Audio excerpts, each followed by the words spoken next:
Welcome to The Real News. I'm Eddie Conway, coming to you from Baltimore. Ever since Donald Trump was elected as president, there has been concerns in the United States of America as well as in the world about his erratic behavior leading to the use of nuclear weapons. Recently, he traveled to China and Asia, and he has exchanged insults with the president of North Korea, and that concern has only been heightened about the use of nuclear weapons. So in Congress, there's an effort now to put some kind of control on him. Joining me today to explain what's going on is Glen, the executive editor of Black Agenda Report. Glen, thanks for joining me. Thanks for having me. Can you explain what's going on in Congress, how they're trying to control Trump's behavior? Oh, I don't think they can explain themselves. And it might sound strange to some folks' ears, but you could say that Donald Trump has made a significant contribution to the cause of world peace simply by scaring the hell out of a lot of people. Or you might alternatively conclude that the Democrats have scared themselves into finally taking a stand on the perils of nuclear war. And that's 72 years after the United States incinerated the two Japanese cities of Nagasaki and Hiroshima. And during all that time, or most of that time, the Soviet Union, the main competitor with the United States, had a policy of no first strike. And they only renounced that policy after the collapse of the Soviet Union, and the U.S. moved its nuclear weapons right up to the border with Russia. In recent years, Russia has gone back somewhat towards that no strike position, but not the United States. But now we have the advent of President Trump, or we also have the advent of the Democratic campaign to make President Trump seem like the most dangerous human being who has ever lived.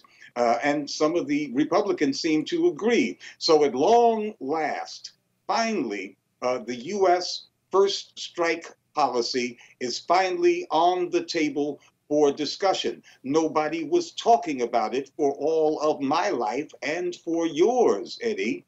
Now there's a Senator Ed Markey of Massachusetts, and a congressman from California, Ted Lieu. They've introduced bills that would require that the Congress declare war before the U.S. could use a nuclear weapon. And another congressman from the state of Washington has a bill that simply says that the U.S. should not be the first to use a nuclear weapon. Donald Trump himself said once that the United States should not do a first strike, and that he as president would not do a first strike, because in his words, once the nuclear alternative happens, it's all over. But then a couple of months later, Donald Trump said that everything is on the table, and that would include a nuclear first strike. I think one of the biggest questions that's raised now that a nuclear first strike is finally on the table is, if you're going to talk about Donald Trump, what about Hillary Clinton?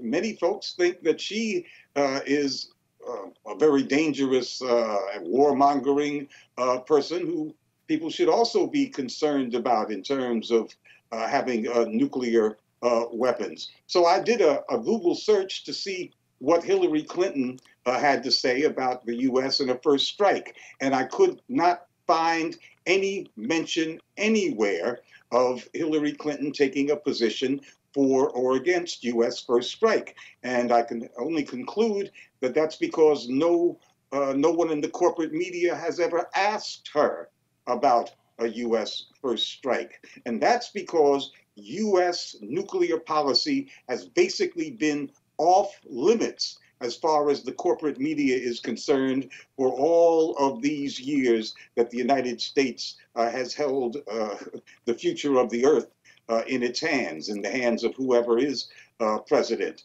So it took the arrival of Donald Trump and the Democratic campaign to declare him the most dangerous man in the world for the United States to finally talk about what it does with its nuclear weapons. Well, let me just take a step back for a minute, because this these bills that's being put in the Congress now are suggesting that nuclear weapons can only be used if Congress declares a war. But it seems to me that the United States Congress haven't declared war on anybody since 1942. So after that, there's been the Korean War, undeclared war. There's been Vietnam, undeclared war. There's been Grenada, undeclared war. There's been Afghanistan, Iraq, blah, blah, blah. So what difference does it make? I mean, they go to war without a declaration of war anyway. Yeah, well, the difference would be that it would hopefully gum up the works and provide us with a few extra minutes for somebody to decide no. But you're right, of course. After the passage of any kind of bill that would allow Congress to be the party that declares war or not, I'm sure that the next piece of legislation that would come out of the Congress would be a bill that would throw the ball right back to the executive branch so that they wouldn't have to deal with it. Okay, and I noticed that Obama had flirted with the idea of reducing nuclear weapons and inferring that his position was maybe not to use a first strike policy. But then I see he spent nearly $1 trillion to build a nuclear armory. Yeah, Barack Obama said a lot of things. He's very calculating in that way. He said all these words that would lead people to think that he's considering some kind of more peaceful type of policy. But then what he sends to the Congress is, as you mentioned, a request for $1 trillion over the next 20 years, I believe, to upgrade the U.S. nuclear arsenal. And that upgrade coming from the Obama White House is what the Trump administration keeps getting blamed for in the corporate media. It seems people don't remember that that was what was in fact requested by the Obama administration. And yeah, if you are requesting trillions of dollars to upgrade your nuclear weapons to make them more efficient and reliable, you can't expect the other side not to believe that you're looking at a first strike capability. Is there anything people in the United States of America can do to help this effort in Congress? Well, yeah, there's lots of things that people could do.